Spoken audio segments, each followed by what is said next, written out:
Tell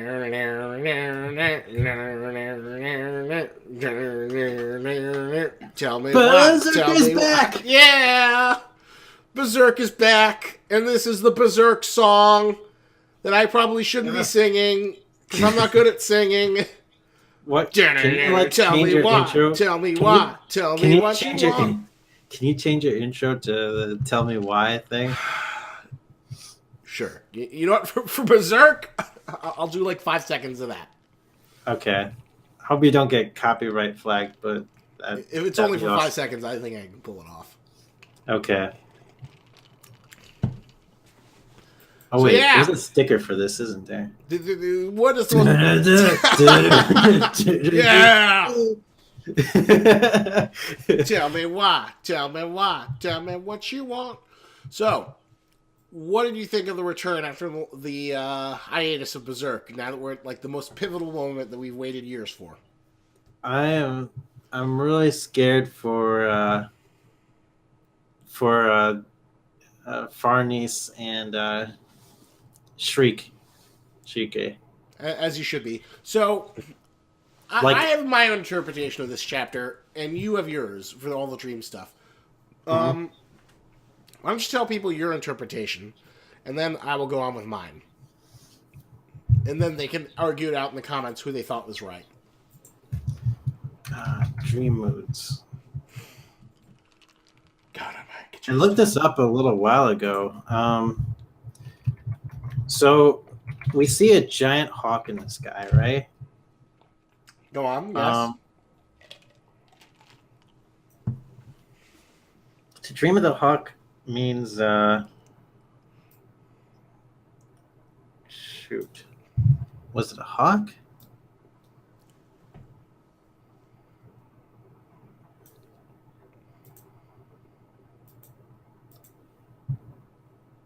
Crap, I think I looked up eagle. God dang it. Didn't you look up things about thorns and other stuff? Yeah, thorns.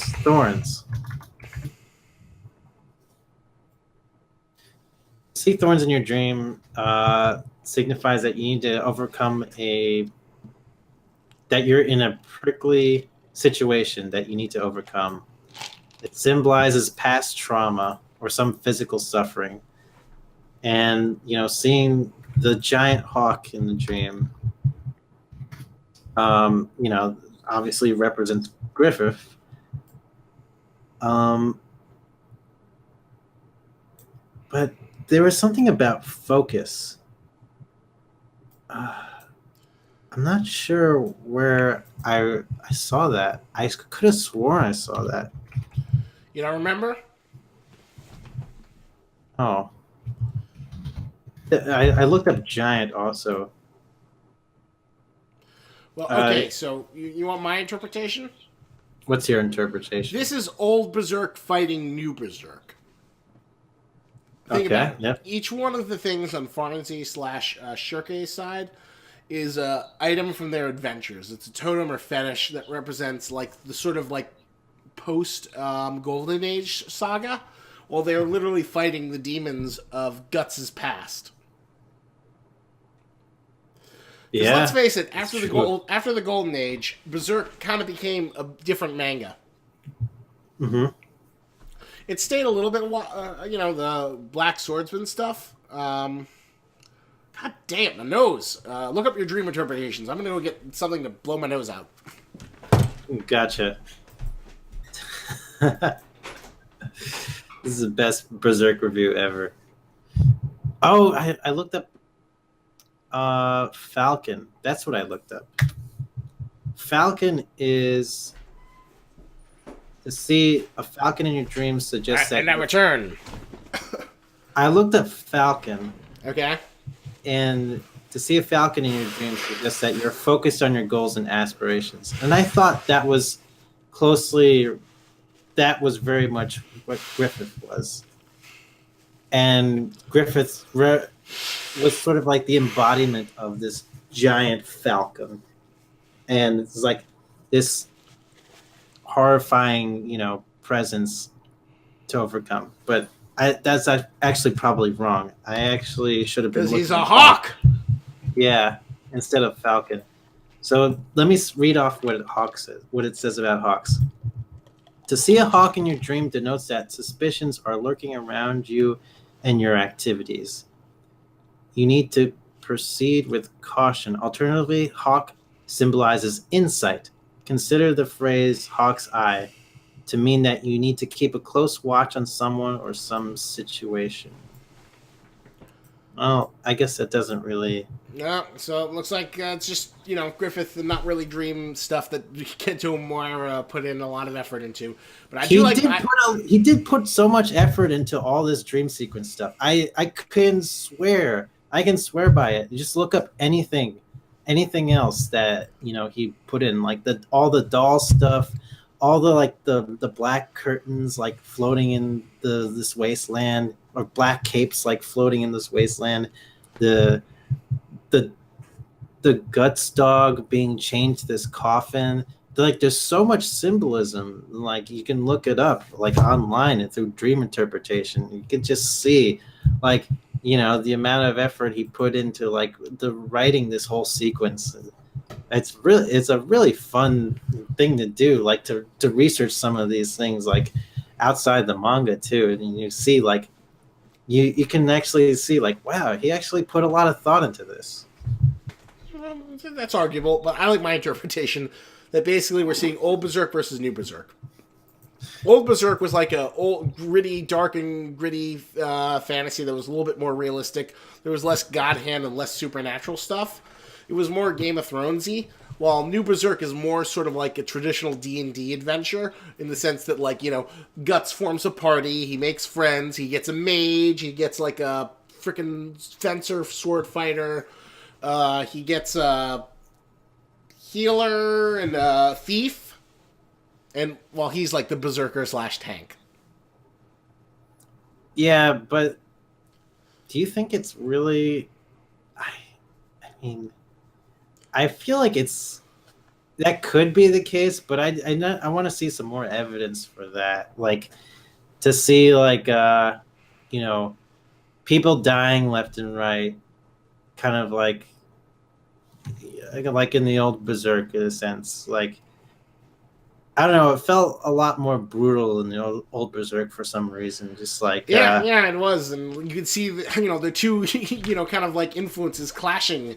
As Farnze and Shirke are from the new Berzerk era, where things are a little bit softer, versus the older Berzerk area where everyone got raped. Guts gets raped, Casca gets raped, everyone gets a rape. Oh yeah. Oh my god. Farnese and oh my god. That would be so horrifying. I don't think he will go that far. No, but I think he'll sort of like have like some big realization where they see like, oh fuck, this is what he's been carrying behind it. They're gonna actually see the Casca rape scene, I think. Yeah, they'll see some sort of like abridged version of it.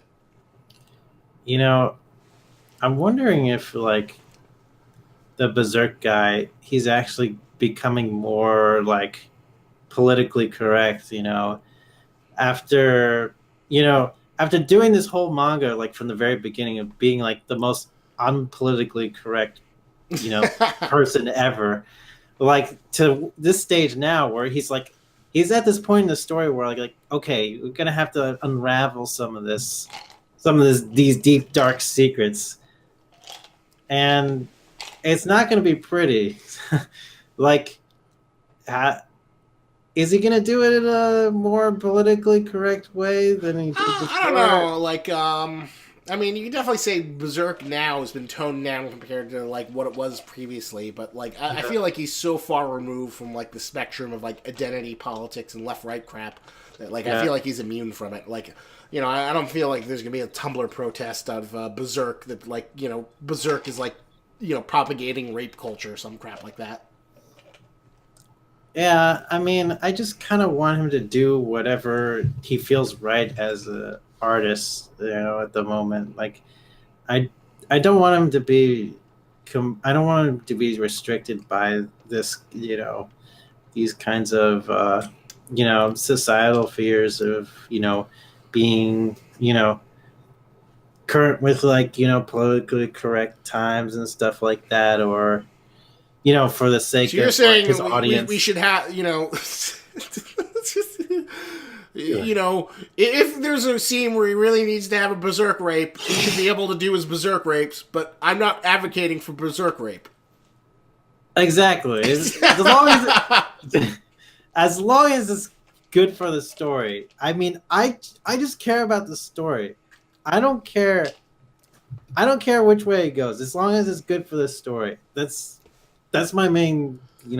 That's my main thing about this. Like, if, if the story is calling for it to be more politically correct, fine, it's great. But if the story is But calling for you think more, you don't think the horse thing wasn't enough to like put Fonzie through? the horse thing, Remember, it happened a long time ago, when she was first introduced, where like the horse like it gets possessed by a demon and it almost kind of like rapes her, the Mr. Ed demon. that was in the anime, right? Yeah, we saw it in the terrible anime. That I Yeah, but even those chapters were like a really long time Yeah, ago. they were really long ass time ago. Yeah. So I don't know. I don't know. But yeah, this is getting me excited for Berserk again. I can't wait to see more. I can't wait to see like how Shriek and Farnice, like, if they're able to overcome this like dream nightmare thing.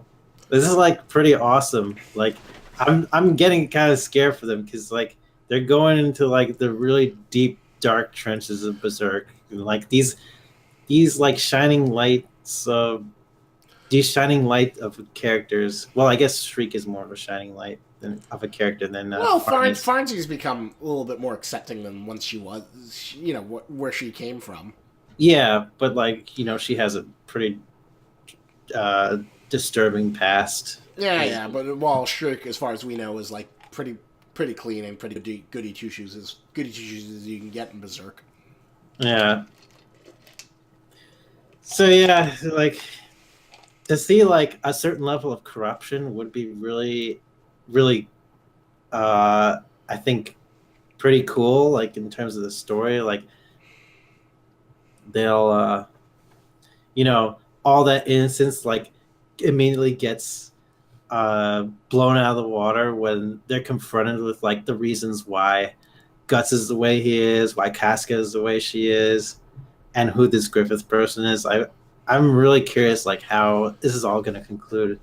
Yeah, I'm just really want to see the payoff if Casca actually comes back, and if we get like the new Band of the Hawk versus like the Neo Band of the Hawk, and Guts finally has this big confrontation with Falconia.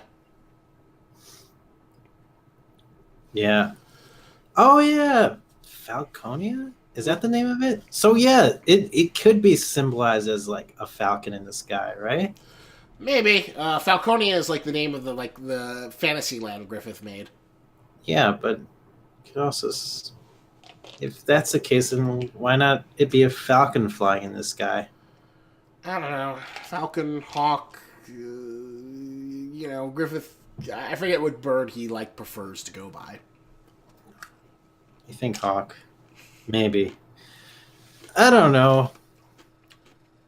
So, what would you rate this chapter? I'm really excited. I'm gonna give it an 8.5. Yeah, that sounds about fair. I was gonna go 8. Like, I really enjoyed this one, but there's part of me that's like, get on with it. Let's find out if Casca's back. If any of this shit works. Yeah. If all this symbolism can defeat the powers of demon rape that we've been waiting 10 years for. I'm gonna be really curious because like I kind of want, in some part of me, for Shriek and Farnies to fail. Like, I want to see like what the consequences are for their failure, or like trying to unravel Casca's mind. What kind of consequences would you like to see? Like, one of them gets like horribly like injured or like mentally traumatized so badly that they can't go back. Like, there has to be. I feel like there has to be some kind of like price to pay Oh God. for this kind of thing. Okay, imagine this. Imagine if somehow in the memories, Farnsey takes on everything Casca endured, and like so she like takes on the pain of the memory, and then she basically becomes like Casca, while Casca returns to normal. I don't like that at all. Why? I don't like that at all. Why? That seems really dumb. I don't like that because, like, you essentially you're transferring like all the pain and sorrow from a character you really like to another character you sort of like less, that you like less. I mean, this is kind of like really cheap way to do it. I think it's just like, oh, what if we transfer all the injuries that Guts had to like Guts is like stepbrother. Well, then basically she'd be like mentally retarded, like or she'd be basically be like the sort of catatonic state the Casca's in. So then Farnsey is like it kind of like reverse. It kind of would reverse all the tragedy that's ever happened to Casca. Like I want there to be some consequences with Casca's Casca's trauma. So, what consequence would make you happy, but yet would also satisfy you in terms of like making this like 10-year journey worthwhile? Maybe when Casca snaps. I don't know. It's either gonna. I would either want like. I don't know. If they pull off like the happy ending of like Casca, they break free, they all, happily break free, Casca's back. I would love to see like Casca and Guts like, get back together, his boyfriend and girlfriend. That would be like my ideal happy ending. And then like maybe Guts decides like, oh, I don't have to face against Griffith or something like that. But then he returns to the real world, and what's his name is already grown up. What's his name again? Oh, the kid I'm talking about? Rickham. Rickham is grown up, and he's like saying like, oh, Griffith ruined the whole world. You have to do something, Guts. And then Guts is forced to beat Griffith, and he's forced to fight Griffith again, and Griffith is pissed. Still at Guts. And I guess Casca comes along with Guts too to fight Griffith. They fight side by side, I guess. It might be a little cheesy. But then there's the failure arc, which I could see. The failure arc where it's like they completely fail reviving Casca. She is traumatized forever. And, either Farnese or Shriek has like some kind of serious permanent damage to them from trying to revive Casca. And, Guts loses it, and he decides, I don't know what to do. Maybe for some reason he goes out to, try and seek and destroy Griffith now. Or something, I don't know. Well, we'll see which one of those we get. I feel like your positive ending would probably be the more likely one. But we'll see if like it feels like it would be too un-Berzerk like just to have Casca back. But it also feels like it would be a huge letdown for after 10 years of build up to like not get some sort of like success story out of all this. Oh, another idea I had is they revive Casca, but she's in like she goes into like a crazy rage. Like she finally goes in like a violent rage, and she actually kills one of or several of Guts' party members when she finally wakes up. Like in her violent fury. And that causes a lot of awkwardness. That'd be interesting. Well, hopefully we'll learn much sooner now that we don't have a shitty Berzerk anime and the real shit has started up again. So yeah, 8 point for me, 8.5 for you. Answers are coming. We're going to find this out before Half-Life 3 comes out. Yeah, for sure. Half-Life 3, this is going to be... That's going to be made by a different developer than fucking Steam. Yeah, or Valve. At this point. Or yeah. Valve or whatever. Well, they're just too busy making that Steam money. Making those billions of Steam sales, Gaben. So yeah, I think that finishes our thoughts. Check out the sponsor video. Use the code below. Give us a comment. And thank you for hanging out with us. And remember, lobsters and tennis, but don't you grab it.